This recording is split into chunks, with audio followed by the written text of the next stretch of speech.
In a small station in the middle of nowhere, Crawlis, a Masoran warrior, was eating while waiting for his commanding officer. It was his first outing into this station that served as a refueling stop for the ship he now served. Everyone had stayed well out of his way, and he sat down on an empty bench near the exit of the cafeteria.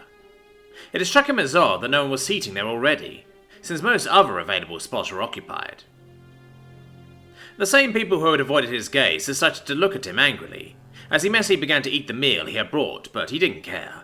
He was a proud Masoran warrior, 7 feet tall, reptilian, and with claws that could flay anyone who actually tried to fight him.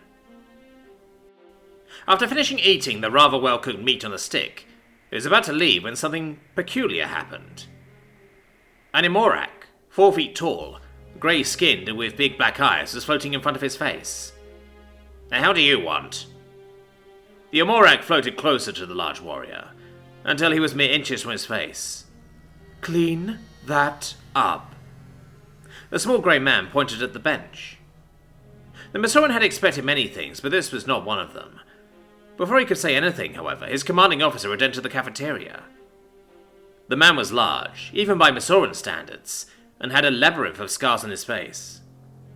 He quickly noticed the strange atmosphere, as more people had stopped eating and were moving towards the Masorans, holding eating utensils as makeshift weapons. "Explain!" He had asked this of his subordinate, but the Imorak answered first. "Look!" He pointed at the bench. The officer's eyes went wide, and without a word he backhanded Crawlis, who crashed into a wall. The man then took off his cape, knelt down and asked for some water, as he proceeded to clean the bench with a zeal that would have shocked Crawlis, were he still conscious. Crawlis woke up in the ship's infirmary. The last thing he remembered was a large fist rapidly getting closer to his face. Then it hit him. "Commander Sorrelaz knocked me out. Why?" While still confused, he tried to lift himself from the bed, when a clawed hand stopped him. It was his commander. Crawlis was equal parts panicked and confused. "What? Why? Did I do something to displease you, sir?" The large Masoran officer looked at him with a mix of rage and pity. "I would like to tell you a story." Crawlis nodded. Not that he had a lot of options. Sorrelaz looked over Crawlis, who remained flat on his bed. 23 years ago, a scourge incursion happened on that station. Crawlis shivered. Scourge. Powerful, undead, and relentless. A nightmare to face on the battlefield. Sorrelaz continued. "Tell me, how fast could you run from the cafeteria back to our vessel?" Crawlis was confused, but he was trying to answer when an officer asked a question. "I don't know, sir. 2 minutes, maybe less?" He was a warrior. He was in great shape, so such a turn of speed was expected. Sorrelaz nodded. "Good. How long to finish pre-launch procedures?" 30 seconds. Sorrelaz nodded again. "Now, how long could you hold 100 or so scourge-infested trying to get through the cafeteria doors into the landing bay?" Crawlis flexed his claws in fear and contemplation. I don't know, sir." Sorrelaz moved closer to his subordinate. "Could you hold them long enough for your fellow warriors to run to the ship and launch into the safety of space?" Crawlis was about to answer when he was cut off. "Without weapons, without armor, without claws, without fangs." Crawlis had felt intimidated by the story until that point. Now he was positively terrified. "Well?" "No, sir." Sorrelaz moved back, grabbed a nearby chair and sat next to the bed, all sense of irritation gone from his demeanor. "He did it." Crawlis sat up to look at his commander. "Who? And why do we not sing of his heroics?" "A human. An elderly vagrant." Sorrelaz turned to look Crawlis in the eyes. "Keep in mind, this was long before they integrated into galactic society. Humans stuck mostly to themselves at the time, but some became stowaways looking for adventure, or a better life elsewhere, anywhere." "This man was a stowaway?" "Yes. He lived off the unsold food given by the restaurant owners on the station, in exchange for odd jobs." "So he held a hoard of scourge? For scraps of food?"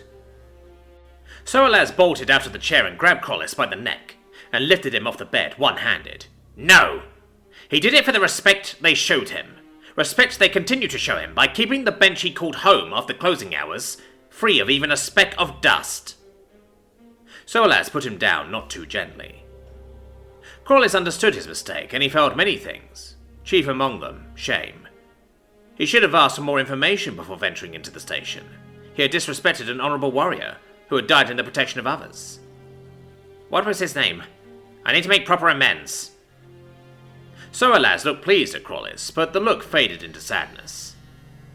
No one knows his true name. He had no family, and no record was found by the Terran Alliance when they investigated. Crawlis was crestfallen. A hero of that caliber, and no song could be made to honour him, not without his true name.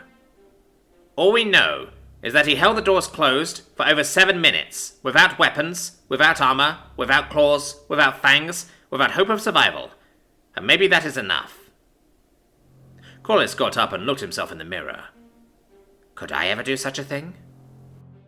He looked at himself, and made a vow to be better than he is.